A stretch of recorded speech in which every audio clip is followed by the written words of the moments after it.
poder despedir essa peregrinação que tivemos celebrando o aniversário da nossa igreja, Primeira Igreja Presbiteriana de Guarulhos. Tivemos 24 oportunidades em 21 igrejas.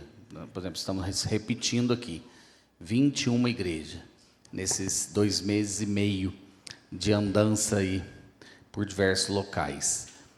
E com carinho no coração, já com o coração apertado, deixamos aqui a despedida, o momento final para a nossa igreja que nos enviou o campo missionário, igreja que tem lutado conosco, e somos muito felizes por essa igreja, pela organização dessa igreja, o trabalho dessa igreja. Gostaria de fazer menção às famílias fundadoras dessa igreja, a família Gomes Ribeiro, a família Chaves. Se você é Gomes Ribeiro, se você é Chaves, por favor, fique de pé, querido, para que as pessoas que não sabem da fundação desta igreja possam entender um pouquinho isso. Olha aí, então são eles, os Gomes Ribeiros e os Chaves, e que se juntaram a quem mais, seu Dilon, que estava aqui no começo, fundador ali, o nosso ancião. Isso, a dona Janda, ou a Leninha, está por aqui? Não, né? Muito bem. Algum outro da fundação da igreja? Queridos, que Deus possa abençoar esta igreja. Pode sentar. Esses são os irmãos que participaram do início. Quantos anos agora? 54?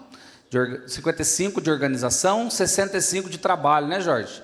Isso, 10 anos de trabalho congregacional, e depois ali, por intermédio da Igreja Presbiteriana do Tucuruvi, não foram eles os trabalhos, mas eles assumiram o trabalho de presbiterianos que já estavam aqui. É isso mesmo, né, seu Dilon? Isso. Quer saber da história da igreja? Visite seu Dilon, e ele vai contar tudo para você com muito prazer. Deus tem abençoado muitas vidas através dessa igreja, muitas vidas, inclusive a nossa. Eu, um mineiro, imigrante lá do sul de Minas, fui muito bem acolhido, trabalhei, fui presidente de mocidade, fui ao seminário pelo conselho dessa igreja, examinado no presbitério e tutoriado pelo reverendo Abias, já falecido, e tive o privilégio de pastorear os irmãos por 10 anos como pastor titular, e 1 ano auxiliando o reverendo Lucas antes do campo missionário. Deus abençoe grandemente. Parabéns a todos que têm lutado, militado. Se você está chegando agora, aprenda, essa igreja é uma igreja amorosa.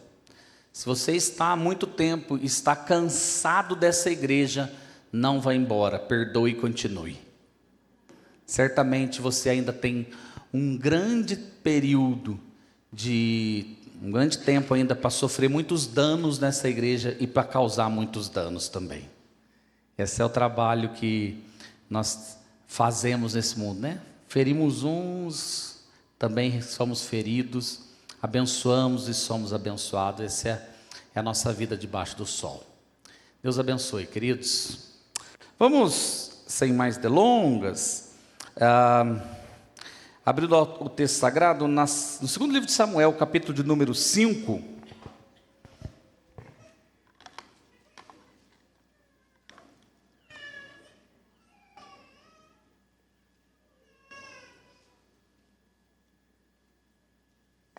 Segundo livro de Samuel, capítulo de número 5, por ora, somente o verso 19, verso 24, diz assim a palavra do nosso Deus: e há de ser, verso 24 do capítulo 5, e há de ser que ouvindo tu um estrondo de marcha pelas copas das amoeiras, então te apressarás. É o Senhor que saiu diante de ti a ferir o arraial dos filisteus. Lhe convido a baixar a tua cabeça mais uma vez, a pedir ao Senhor que fale ao seu coração. O Senhor conhece a sua vida, o Senhor conhece a tua história, o Senhor tem sustentado você. Peça a Ele: Senhor, fala comigo, quero ouvir a tua voz. Por favor, eu tenho enfrentado isso na minha vida. Senhor, eu tenho me atribulado, eu tenho sido duro, ou eu tenho lutado e cansado. Eu quero avançar na obra do Senhor. Me ajuda, me dá luz nessa noite.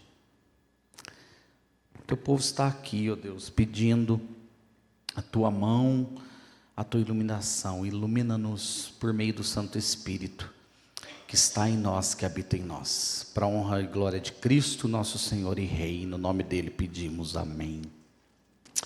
Irmãos, uma conhecida história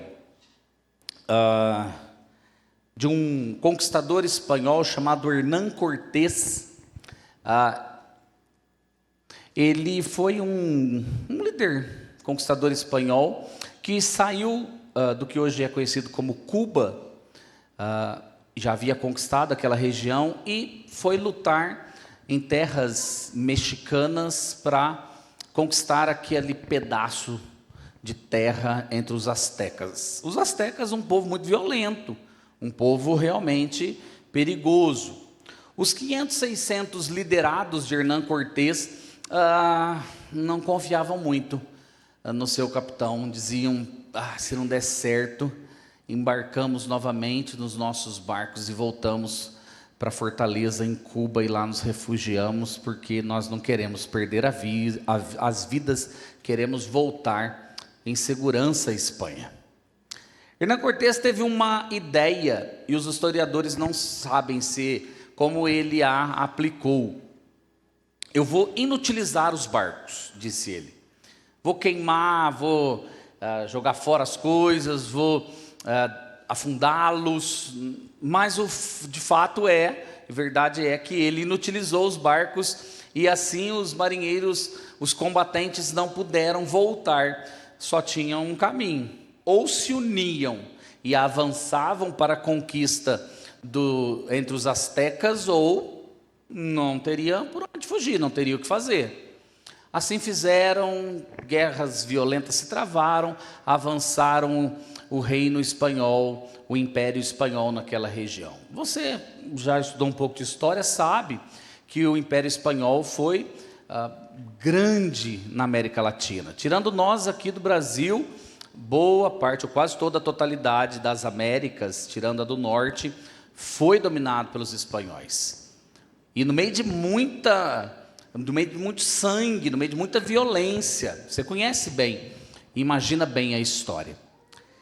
O que marca essa história e que nos faz ligar ao texto que a gente vai olhar de modo mais detalhado hoje, é que eles se uniram para avançar um reino mau, um reino de homens, um reino passageiro. Se você olhar hoje, dentro dos territórios espanhóis, há um limite muito pequeno daquilo que um dia foi grandioso, da glória, do ouro, das terras, dos homens, dos escravos, de tudo aquilo que o Império Espanhol teve. Mas avançou porque eles entenderam que deveriam caminhar unido e em propósito para avançar o reino da Espanha. E assim também é com o reino de Deus. Se nós nos dividirmos ou se nós não entendermos que Deus nos dá algumas diretrizes para avançar o seu reino, então, muito provavelmente, a gente vai marcar passo, a gente vai ficar parado.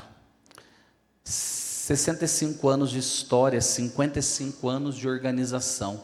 Como continuar avançando na cidade de Guarulhos? Como continuar participando do avanço do reino de Deus nesse bairro, nessa cidade? Como fazer valer a presença de cada um de nós, não dentro da igreja física, mas dentro do corpo de Cristo, e fazer assim: eu faço parte do povo de Deus e eu vou avançar com o povo de Deus. Eu gostaria de tratar com você isso nesta noite, em 3 aspectos do seguinte tema: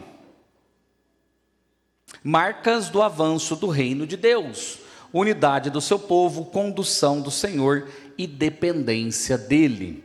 Marcas do avanço do reino de Deus, unidade do seu povo, condução do Senhor e dependência dele. Em primeiro lugar, Deus estabelece o seu reino por meio da unidade do seu povo. Deus avança, estabelece o seu reino por meio da unidade do seu povo. Observe como nós podemos aprender isso dos versos 1 a 5 do capítulo 5 de 2 Samuel. Mantenha o capítulo aberto, nós vamos lendo no decorrer do sermão. Então todas as tribos de Israel vieram a Davi, a Hebrom, e falaram dizendo: somos do mesmo povo de que tu és. Outrora, sendo Saul ainda rei sobre nós, eras tu que fazias entradas e saídas militares com Israel.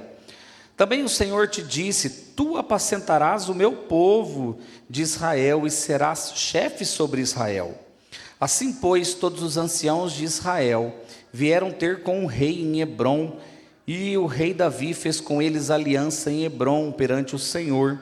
Ungiram Davi rei sobre Israel. Da idade de 30 anos era Davi, quando começou a reinar, e reinou 40 anos. Em Hebrom reinou sobre Judá 7 anos e 6 meses.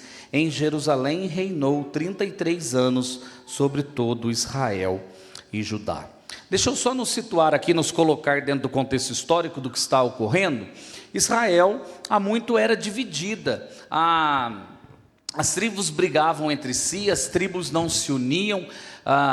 O reverendo Lucas colocou muito bem, eles já haviam na liturgia, o texto de 1 Samuel, eles haviam pedido um rei, e esse rei não foi um rei bacana. Você que acompanhou aí a história de Israel, entende que Saul foi um rei mau, um rei que andou afastado do Senhor, e que até perseguiu Davi, que por muito tempo quis matar Davi. Você conhece bem a história. Saul e sua descendência toda é morta, e o reino de Judá, ou a região de Judá, já havia reconhecido há anos, poucos anos, mas há anos, proclamado Davi o seu rei. Os anciãos de Israel, do reino do norte, de toda o restante das tribos e da região do norte, olham para Davi e entendem: ali está alguém que pode nos liderar. Algumas coisas são muito especiais nesse momento da história de Israel.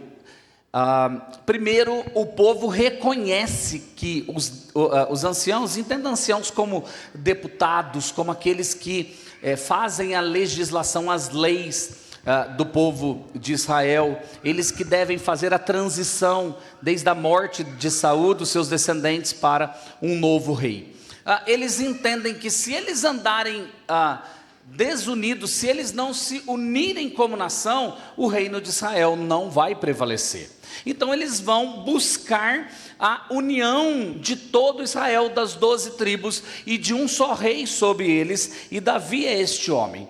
É interessante os anciãos chegando a Davi e reconhecendo a Davi como seu rei. Primeiro, eles têm um apelo, um reconhecimento histórico, porque Davi já havia conduzido Israel em um outro momento.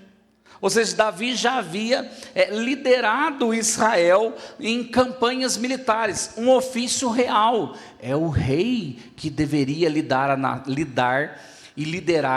a nação de Israel, ou todas as nações, ou quando o rei era rei sobre alguma terra, deveria conduzir o seu povo nas batalhas. E Davi já havia feito isso. Você já fez entradas e saídas sobre nós quando Saul era o nosso rei. Há um reconhecimento teológico também, porque eles dizem a Davi assim: tem uma promessa dizendo: tu apacentarás o meu povo e serás príncipe sobre Israel. E há um reconhecimento nacional, ou seja, todos os anciãos vão até ele. Agora não tem mais divisão, não tem mais um pedaço que é uma coisa, um outro pedaço que é outra coisa, não. Há a questão teológica, há a questão histórica, e há um uníssono, o povo conclamando Davi rei sobre eles.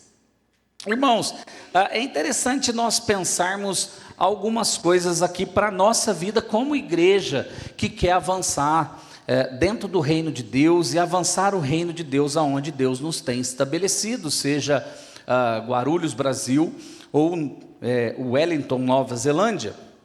A unidade da igreja, é interessante isso, ela nunca vai nascer de uma vontade particular, de uma vontade própria. A unidade da igreja vai sempre nascer de uma ideia básica de Cristo ser glorificado nesta igreja pelo meio dos atos desta igreja. Em uníssono, nós pensarmos naquilo que Deus quer para a promoção do reino dele. Isso é interessante da gente trabalhar dentro de nós, porque muitas vezes, não só na igreja, mas na nossa casa ou em qualquer lugar no qual nós estamos, nós vemos a casa rachada, a igreja rachada, o ambiente que nós estamos rachado. O que acontece? Eu quero uma coisa, a Tatiana quer outra, o Davi quer outra, o Guilherme quer outra, a Manuela quer outra, e aí a casa fica pendendo, cada um para o seu canto, puxando na nossa casa. Aqui o pastor quer uma coisa, que junta ali com o presbítero Denis, e o Jorge, o presbítero Jorge, junta com o outro presbítero Jorge, que eles têm um nome igual, então eles vão sempre pensar junto, e fica o Lucas ali sozinho, o presbítero Lucas andando de um lado para o outro, pensando, o que eu faço para unir esse povo? Irmãos, como resolver isso? Parece que Paulo, em Filipenses capítulo 2, verso 4, nos dá uma boa dica quando ele diz: pensem concordemente no Senhor. Ou seja, quando o nome de Cristo, ou quando o que Cristo estabeleceu é o que vai aparecer, então é assim que tem que ser. Quando dentro de casa o marido cumpre o seu papel de líder e a esposa e os filhos se submetem à liderança, quando ele ama a esposa como Cristo ama a igreja, quando os filhos no temor do Senhor se submetem à harmonia do lar, quando as coisas acontecem concordemente, de acordo com aquilo que a Bíblia diz ser a verdade, então a união acontece e o reino caminha. Divisões são sempre um sinal de que estamos tirando os olhos de Cristo e de sua glória e estamos buscando o nosso próprio interesse. Aliás, Tiago, no seu capítulo 4, verso 1, ensina isso claramente, não é? De onde procedem as guerras e as brigas que há entre vocês, ó povo de Deus? De onde, senão dos prazeres que estão em conflito dentro de vocês? Os prazeres, as vontades, mas eu quero do meu jeito, do meu modo, e se não for assim, então não tem que acontecer. Quantas brigas são insolúveis, quando a gente exige o direito da gente. Sou eu que falo, é eu que faço, tem que ser do meu jeito, senão não caminha. Na igreja, em casa, no serviço, em tudo quanto é lugar, e se assim não for, não acontece. Habitualmente, igrejas caem, não é por problemas outros, senão por desunião no meio dela. Onde a liderança, onde os irmãos, onde as panelas nascem, se criam e se avolumam e destrói a igreja. Essa igreja, hoje estive lá na Metropolitana, já foi rachada por panela. A igreja metropolitana nasce de uma cisão dessa igreja. Hoje isso é sarado, curado. Tiveram aqui por 3 anos conosco, a igreja nos serviu, foi uma bênção. Mas da onde nasceu em 2002 esse problema? Da desunião. Do achar que do meu jeito é melhor que do outro, e não pensar como Cristo quer que pense. E aí sim é um grande problema. Irmãos, quantas foram as vezes que em 2023 a gente estava lá na Nova Zelândia buscando entender como que a gente ia fazer as coisas, e os filhos não entendendo direito, porque são meninos ainda, e Manuela criança como é, e eu e a Tatiana tínhamos que voltar para o ponto primário da nossa ida para o campo missionário. Viemos aqui para anunciar o nome de Cristo a um povo que precisa ouvir do nome de Cristo. Ou seja, assentávamos não na nossa dor, não na nossa luta, mas na convicção de que Deus nos enviou a promover o nome de Cristo. E deixa eu falar uma coisa, como é difícil às vezes abrir mão do direito. Porque Ele me feriu, ela me feriu, porque lá em casa, meu marido, minha esposa, meu filho, porque o meu pastor, porque o meu presbítero, porque na igreja, sabe? E aí a gente tem o direito, e a gente tem mesmo, e eles estão nos ofendendo mesmo, tal como ofenderam a Cristo. E a união caminha quando nós dizemos assim: eu vou abrir mão do meu direito para que o nome de Cristo seja preservado. E é assim que o reino de Deus se estabelece. Quando Cristo do céu abriu mão da sua glória, habitou entre nós, humilhado, transpassado e morto, para que a glória de Deus alcançasse as nações. Irmãos, em segundo lugar, Deus estabelece o seu reino por caminhos inesperados. Deus estabelece o seu reino por caminhos inesperados. Os versos de 6 a 10 vão tratar disso. Veja comigo. Partiu o rei com os seus homens para Jerusalém contra os jebuseus que habitavam naquela terra e que disseram a Davi: não entrarás aqui, porque os cegos e os coxos te repelirão, como quem diz: Davi não entrará neste lugar. Porém Davi tomou a fortaleza de Sião, esta é a cidade de Davi. Davi naquele dia mandou dizer: todo o que está disposto a ferir os jebuseus, suba pelo canal subterrâneo e fira os cegos e os coxos, a quem a alma de Davi aborrece. Por isso se diz: nem cego, nem coxo entrará na casa. Assim habitou Davi na fortaleza e lhe chamou a cidade de Davi. Foi edificando em redor de Milo e para dentro. Ia Davi crescendo em poder cada vez mais, porque o Senhor, Deus dos exércitos, era com ele. Irmãos, Deus está resolvendo um problema histórico aqui. Você se lembra que a última vez que essa nação foi realmente uma nação unida foi lá com Josué, na conquista da terra prometida. Naquele momento a ordem era explícita e clara: vocês vão entrar e vão eliminar, extirpar, acabar com todos estes povos, e dentre eles estavam os jebuseus. O que aconteceu? O povo entrou, tomou grande parte da terra, avançou, e em determinado momento o negócio foi ficando difícil, foi ficando muito trabalhoso, custoso. Aí o povo fez assim: deixa esses filisteus aí nas montanhas, deixa esses jebuseus aí, esse negócio é muito complicado, larga a mão disso aí, vamos viver aqui, afinal de contas já tem muita terra para a gente viver. Esses homens cresceram, se avolumaram, se tornaram inimigos de Israel e perturbaram a ordem de Israel. Davi sabe bem disso e ele vai resolver este problema com os jebuseus e com os filisteus neste momento. Davi tem uma ideia muito clara e efetiva. Davi sabe que ele tem que tomar Jerusalém. Davi tem que tomar a futura cidade santa. E Davi, ele conclama uma luta voraz contra os jebuseus, e os jebuseus muito petulantes. Entenda que o linguajar aqui é militar, não há nada de Davi matou até coxos e cegos, um homem impiedoso, não é isso. Ele está retrucando com uma zombaria dos jebuseus. Os jebuseus estão dizendo assim: até os nossos cegos e coxos vão te derrotar, Davi, você não tem chance contra nós. Davi fala para eles assim: pois os cegos e os coxos de vocês não vão resistir às forças de Israel. E ele conclama todo mundo. É esperado que eles vão para frente de Jerusalém e tentem tomar Jerusalém pelas portas pela frente.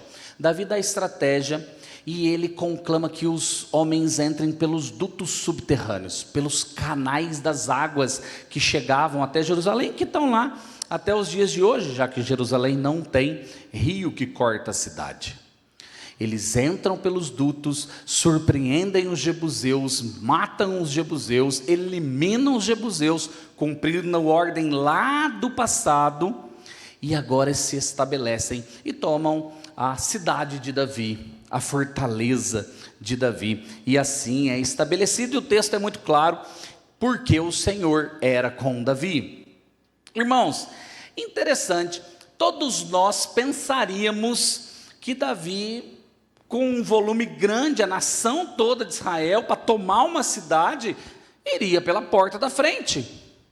Aliás, tomar ou tentar tomar Jerusalém pela porta da frente nunca foi uma estratégia muito boa. Você vai vendo isso ao longo da história. Só Nabucodonosor, lá na frente, com o pior e maior exército babilônico de toda a história, vai conseguir derrubar Jerusalém no futuro.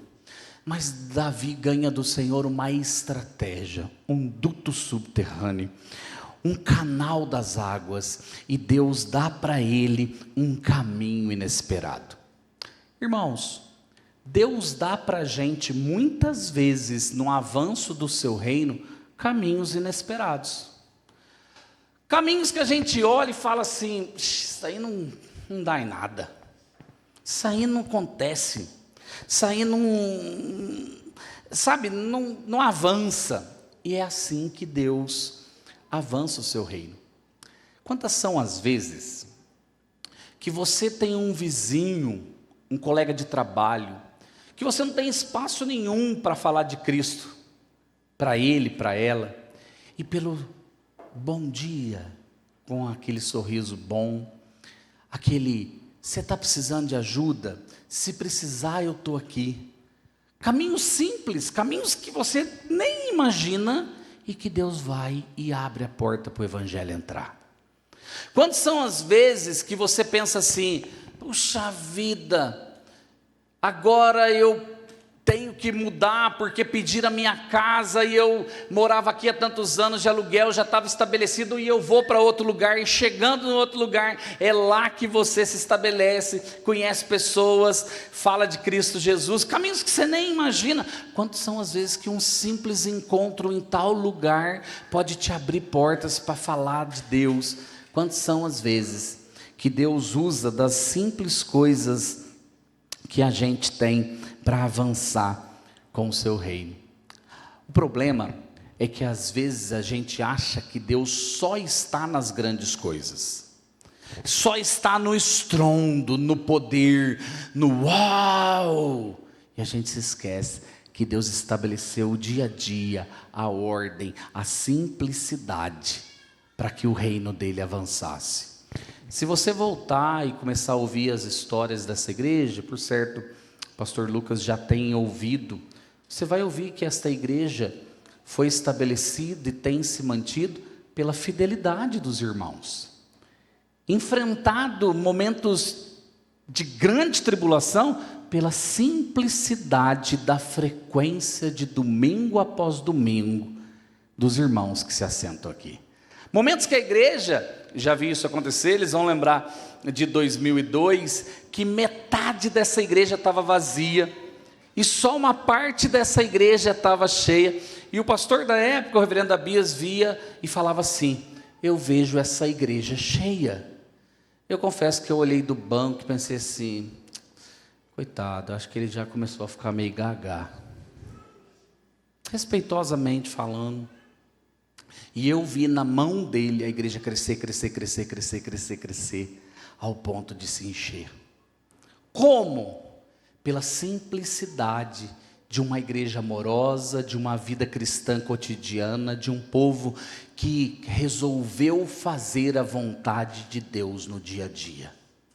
Não despreze os caminhos mais inesperados, mais simples, que você acha assim que nem vai dar nada, que muitas vezes é de lá que Deus abre portas para o avanço do seu reino.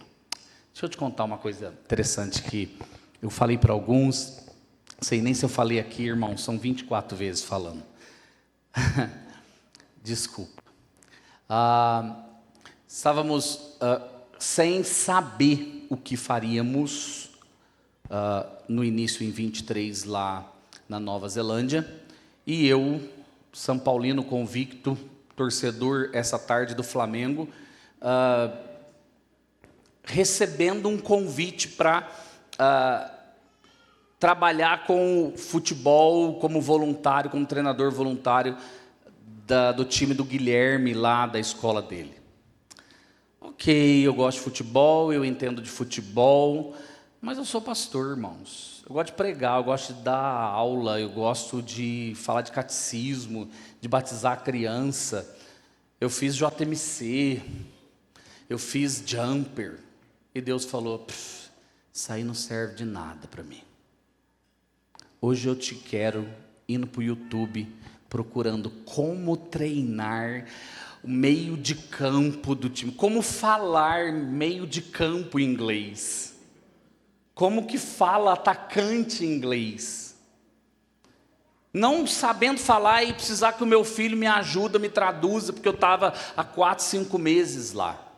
Deus, não foram esses caminhos que eu achei que eu teria que trilhar e viver para que o reino do Senhor se estabelecesse aqui. E Deus não está nem aí para os nossos caminhos. Ele inverte a ordem das coisas. Ele rasga os nossos planos. Ele diz para a gente assim, num dia inesperado qualquer, as coisas mudaram. Agora vai ser desse jeito. Porque os caminhos do avanço do reino de Deus, às vezes através de coisas dolorosas, você sabe disso, doenças, desemprego, crises que aparecem e fala assim, eu não sei o que fazer agora, caminhos inesperados, mas é nesse caminho que Deus quer que a gente entre. Estamos lá hoje, com uma igreja iniciada, e quando eu olho uma família do Sri Lanka, congregando com a gente, nos abençoando, tem um relato lá do pastor que está abençoando o trabalho, dizendo, olha, eles estão aqui todo domingo, abre a igreja, nos ajuda a montar, e o filho dele veio, a família toda veio, do trabalho de futebol, está tocando teclado, já vai tirar a Tatiana, toca, ela que disse, eu não entendo nada, toca fantástico, caminhos inesperados. Quem disse lá atrás que seria assim? Irmãos, o reino de Deus avança quando a gente nem sabe, nem acha, e a gente só quer, como Davi, falar, Senhor, o que eu faço? Vou para onde? Vai pelos dutos, vai pelos dutos. Isso nos faz pensar no terceiro ponto e último da nossa mensagem. Deus estabelece o seu reino pela dependência do seu povo. Deus estabelece o seu reino pela dependência do seu povo. Os versos de 11 a 16, irmãos, vão trabalhar 2 aspectos. Primeiro, o reconhecimento do reinado de Davi. Os reis ao seu entorno estão reconhecendo, isso é uma afirmação do seu reinado. E depois ele vai fazer uma citação de todos os seus filhos que nasceram em Jerusalém, isto é, um ponto histórico importante, mas que nós não vamos abordar. Eu gostaria de olhar os versos 17 a 25, que dizem o seguinte, ouvindo, pois, os filisteus que Davi fora ungido rei sobre Israel, subiram todos para prender a Davi. Ouvindo, desceu Davi à fortaleza. Mas vieram os filisteus e se estenderam pelo vale dos Refaíns. Davi consultou o Senhor, dizendo, subirei contra os filisteus? Entregar-mos-ás nas mãos? Respondeu-lhe o Senhor, sobe, porque certamente entregarei os filisteus nas tuas mãos. Então veio Davi a Baal-Perazim e os derrotou ali, e disse, rompeu o Senhor as fileiras inimigas diante de mim, como quem rompe águas. Por isso chamou o nome daquele lugar Baal-Perazim. Os filisteus deixaram lá os seus ídolos, e Davi e os seus homens os levaram. Antes que você pense que Davi levou para adorar, o texto paralelo em Crônicas diz que Davi levou para queimá-los. Verso 22. Os filisteus tornaram a subir e se estenderam pelo vale dos Refaíns. Davi consultou o Senhor, e este lhe respondeu, não subirás. Rodeia por detrás deles e ataca-os por defronte das amoeiras. E há de ser que, ouvindo tu um estrondo de marcha pelas copas das amoeiras, então te apressarás. É o Senhor que saiu diante de ti a ferir o arraial dos filisteus. Fez Davi como o Senhor lhe ordenara, e feriu os filisteus desde Geba até chegar a Gezer. Irmãos, interessante nós pensarmos um pouquinho no rei Davi neste momento. O reino está de vento em popa, tomando terras, derrotando inimigos. Então, o velho inimigo de Davi, o povo filisteu, se levanta num último levante contra ele. Eu imagino que se você olhar, se nós pudéssemos olhar o palácio dos filisteus, tinha uma foto de Davi colada, inimigo público número 1.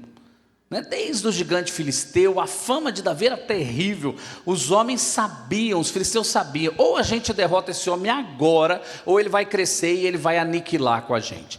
Eles se reúnem e vão contra ele. Irmãos, pense, ele acabou de tomar Jerusalém, ele acabou de estabelecer a cidade santa, ele acabou de ter estratégias de Deus, o povo está com ele. Você e eu poderíamos pensar assim: não, Davi vai levantar, vai derrotar e vai acabar com os filisteus, fim da história, toca o barco. Mas não é assim. Davi se vira para Deus e fala: vou contra eles, o Senhor quer que eu guerreie contra esse povo, o Senhor quer que eu vá e os derrote. O Senhor fala: vai porque eu vou com você.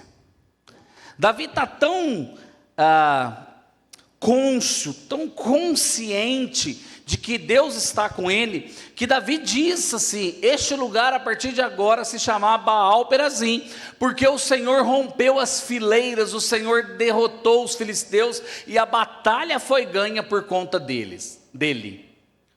A sensação de Davi era clara: eu tenho que depender de Deus para vencer e para avançar o reino de Deus.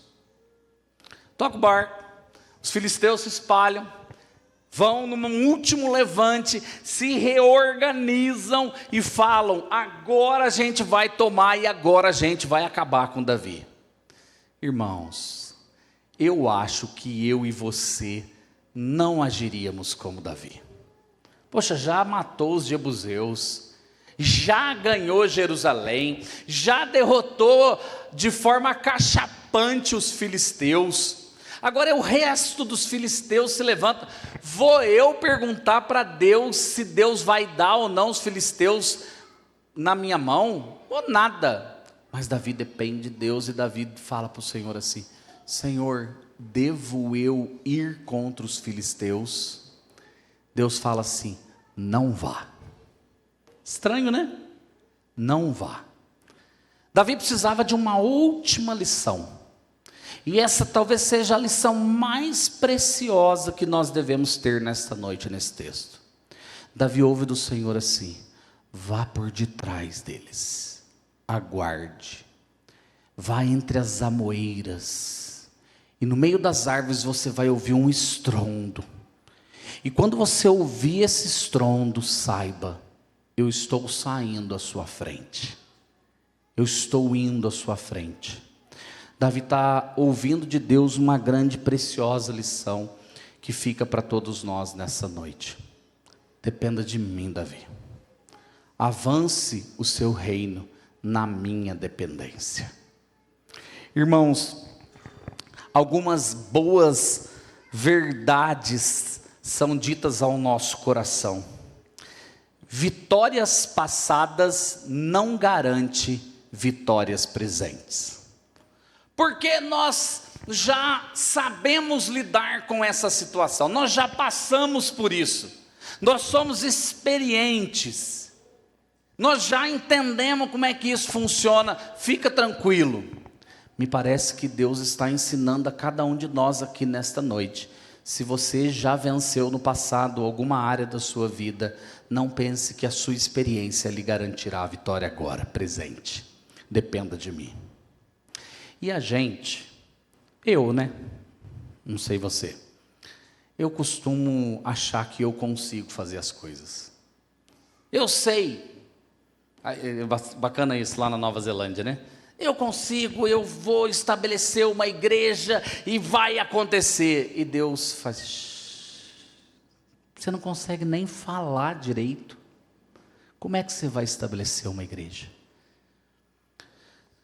Irmãos, precisamos entender que o que nós já experimentamos no passado só serve para nos dar esperança no presente, mas não serve de nada para a batalha que a gente está enfrentando agora. Precisamos pedir sabedoria de novo. Precisamos clamar por direção de novo. Técnicas são boas e têm seu valor, mas o avanço do reino de Deus vem pela dependência do Espírito Santo, pela ação do Espírito Santo entre nós, pelo Espírito Santo se levantar e ir à nossa frente e abrir portas e abrir corações e destravar aquilo que para mim e para você é impossível destravar. Muitas vezes o silêncio e o joelho dobrado e a oração é muito mais poderoso do que 1000 palavras. Irmãos, a igreja precisa entender que não os métodos humanos, mas o direcionamento de Deus, a ação de Deus, o mover de Deus é o que vai fazê-la avançar nesse mundo. A nossa casa é transformada, não é, vou voltar para o meu ponto de conversa muitas vezes. Muitas vezes a gente acha que quando eu passar naquele médico, quando eu visitar aquela psicóloga, quando eu for naquele terapeuta, quando o meu marido ouvir aquele sermão, quando aquilo acontecer, então tudo vai transformar. Volto a dizer, como já disse muitas vezes nesse púlpito, eu não tenho nada contra nenhuma profissão. Eu tenho tudo contra a dependência de pessoas, achando que nos valores e ciências deste mundo, há a solução eterna para aquilo que só Deus pode transformar. Irmãos, dependência de Deus. Momentos quando a gente fecha com Deus e diz assim: Senhor, eu não sei o que fazer. Senhor, eu não tenho mais como lidar com isso. Eu não consigo mais, eu não tenho como resolver, isso não transforma na minha vida há muito tempo, eu já quebrei a cabeça pensando, e eu já tentei muitos métodos, eu já clamei para muitas pessoas. Deus, o que eu faço? O que eu faço? E talvez nessa hora, é a melhor hora, onde Deus vai onde a força, o poder de Deus vai se aperfeiçoar na nossa fraqueza. Numa batalha que nós estamos perdendo dia após dia, num pecado que nos escraviza, numa casa em desarmonia há tanto tempo, num cônjuge que não se quebra, uma pessoa que não se converte, uma igreja que não se transforma, um ambiente de trabalho que não muda, colegas, pessoas que a gente até diz assim: poxa, mas ele é crente, está agindo desse jeito, ou se diz crente, está agindo desse jeito, como? Quando nós dissemos para o Senhor: vai na minha frente, sai de dentro das amoeiras, vai, Deus, porque eu não consigo fazer isso aqui. E aí o nosso coração se quebra, e é nesse ponto que a gente reconhece: o reino de Deus vai avançar, o reino de Deus vai avançar. Irmãos, mais uma vez, não sei se eu já contei aqui. Certamente Tiago e Silva já ouviram, porque eu contei em Lambaré, isso eu sei. Se eu desmaiar, o Tiago termina para mim, porque ele já ouviu esse sermão inteirinho. Irmãos, estávamos lá no início de 2024. Para onde nós vamos? Nós viemos aqui, tudo bem, tem o futebol, tem esse negócio todo, mas não viemos trabalhar com futebol. Vamos plantar a igreja. Eu vim plantar a igreja na Nova Zelândia.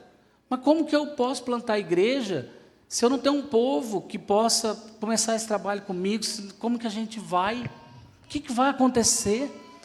Então nós experimentamos 2 semanas de estudo bíblico, de oração, de jejum, de dizer para Deus de independência dele: Senhor, nós não sabemos o que fazer. Abre as portas, vai à nossa frente. E aonde, a partir de então, e hoje eu vejo como resposta de Deus, o Senhor nos deu estratégia dele caminhos inesperados dele, nos deu um grupo, nos deu um local, nos estabeleceu um povo, e dali nós iniciamos o que ele havia determinado. O problema, irmãos, é que a gente gosta de fazer na nossa força. Gostaria de te deixar 3 aplicações que esse sermão traz ao meu coração, que você carregasse para a sua vida. Primeiro, você é uma pessoa que mais promove a união no reino de Deus ou a discórdia? Deixa eu te dar maneiras práticas para pensar em você mesmo. Você é uma pessoa pessimista? Falam de fazer trabalhos das pessoas mudarem você. Essa pessoa não muda, sempre desse jeito, não vale nada. Isso aí não vai dar certo. Desanimador. Tá com você desanimador? Sabe, reclamão. Tudo é reclamação, toda hora reclamando, murmurando. Sabe que Moisés enfrentou um povo que morreu no deserto por murmurar, por incredulidade. Murmuração é incredulidade, viu, irmãos? Quem murmura todo dia, toda hora, é cético, não crê no poder de Deus. Somos como? Fofoqueiros.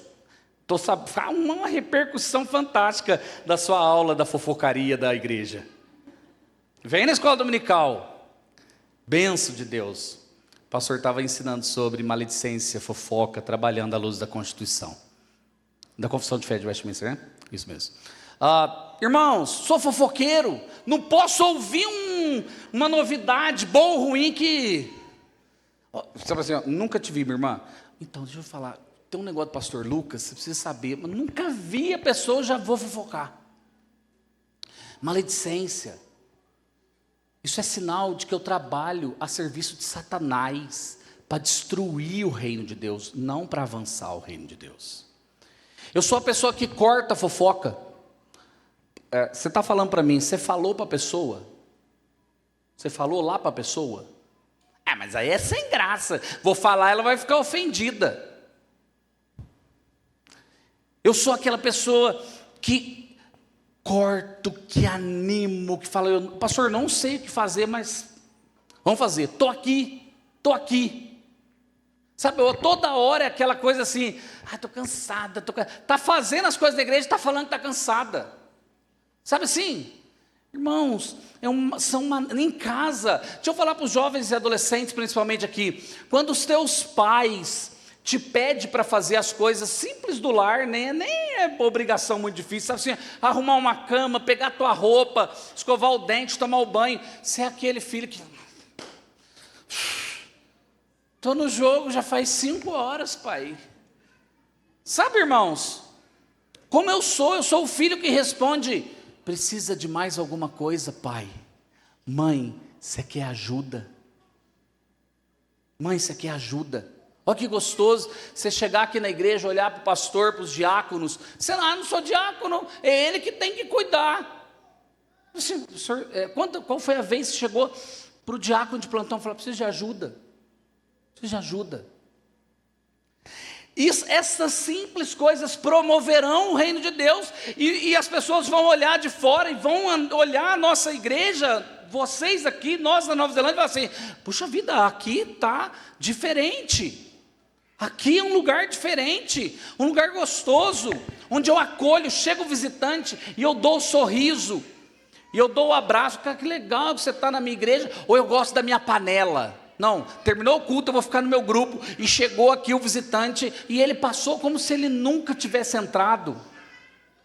Tristeza é ouvir relatos de irmãos que estão andando pelas igrejas do mundo afora, e eles nem sabem, a igreja nem sabe que tem visitante lá.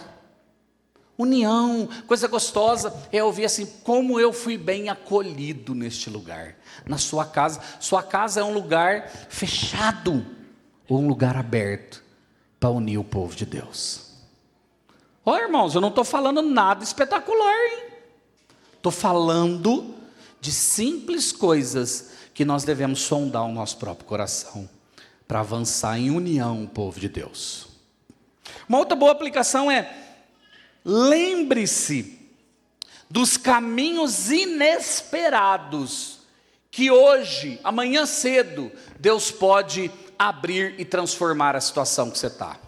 Às vezes, se eu desse microfone para muitos dos irmãos, você tem testemunho para falar: Deus transformou essa situação na minha vida quando eu nem esperava, por caminhos inesperados. Lembre-se, pelo caminho inesperado da cruz, a nossa vida foi transformada. Quem diria que por um homem cuspido, xingado, maltratado, escorraçado, ferido, transpassado e morto, encontramos o perdão e a salvação em Deus. O maior caminho inesperado é a cruz do Calvário.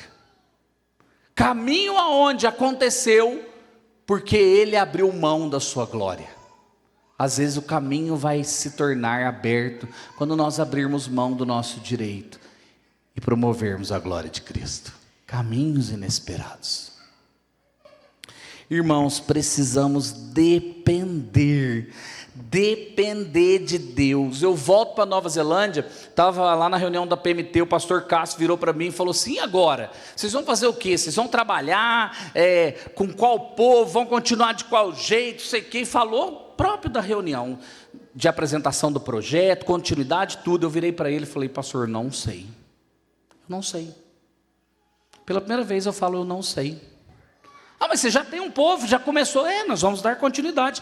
Mas o que vai acontecer eu não sei. Eu vou orar. Falei para Tatiana: amor, nós vamos voltar para Nova Zelândia, nós vamos descansar. Eu estou extenuado. Estou cansado. Não é fácil em 2 meses e meio falar 24 vezes. Isso é muito. E viajar em diferentes lugares. Eu quero um pouco de descanso. Eu quero voltar e orar e falar: Deus, eu não sei o que fazer, me dá ideias, me dá caminhos. Eu quero depender do Senhor, senão eu vou morrer. Sabe por que você está morrendo? Visitando psicólogos, tomando remédio, indo a psiquiatras, trabalhando demais e as coisas não dão certo, porque talvez, muitas vezes, a gente não está descansando no Senhor. Pastor, como eu descanso no Senhor? Esse é um bom tema de aconselhamento bíblico. Você vai fechar um horário com o pastor Lucas ou com outro conselheiro e se aconselha. Cresça em aprender a descansar. Leia um livro, estude a Bíblia. Fala como os homens do passado, que travaram batalhas muito mais difíceis, descansavam no Senhor. Como? Vamos aprender isso. Isso é mais valioso do que a mega sena da virada. Isso tem valor eterno. Dependência de Deus. Irmãos, a nossa saúde é limitada. Os nossos dias são curtos. O nosso dinheiro pode ser corrompido, roubado, tirado. O nosso emprego de nada serve muitas vezes. A nossa influência, quem nós conhecemos, nossos diplomas, nada disso pode ajudar a avançar o reino de Deus. Só a dependência do Senhor Criador dos céus e da terra. O reino espanhol na mão de Hernán Cortés avançou, conquistou, mas passou, acabou, quase que acabou. O reino de Cristo Jesus cumprirá os seus propósitos eternos. Estabeleceu-se na vinda de Cristo e avançará. As nações ouvirão de Cristo Jesus. Os eleitos se achegarão a Deus. E nós, o povo dele, daqui, só vamos responder se a gente quer participar ou não do chamado que ele já deu.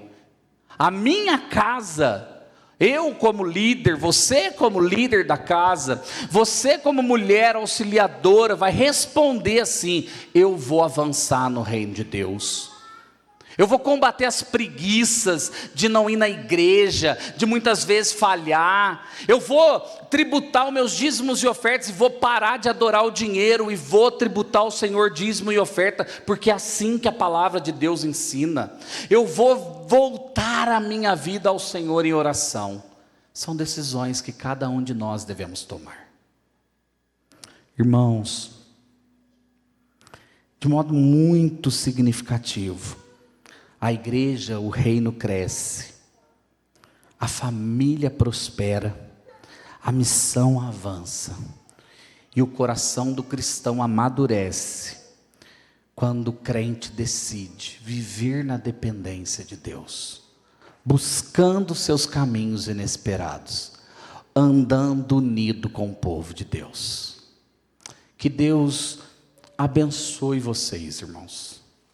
Que a igreja, a primeira igreja presbiteriana de Guarulhos, possa entender o seu papel nessa cidade. Testemunhar. Deus te colocou numa agenda que eu não estou, que o pastor Lucas não está, que ninguém está, é tua. Você está num emprego teu e você tem a obrigação de testemunhar onde Deus te colocou.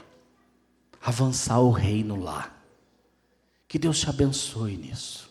Que Deus cuide de você nisso. E para aqueles que estão em enfrentamentos grandes, pessoais, de doenças, de crises, de problemas emocionais, físicos ou espirituais, dependa de Deus. Deus tem caminhos inesperados para nós. Muitas vezes caminhos difíceis, como foi o do Senhor Jesus. Mas boa coisa é depender de Deus em meio a todo o caminho dessa vida. Que Deus abençoe. Vamos orar? Baixe sua cabeça.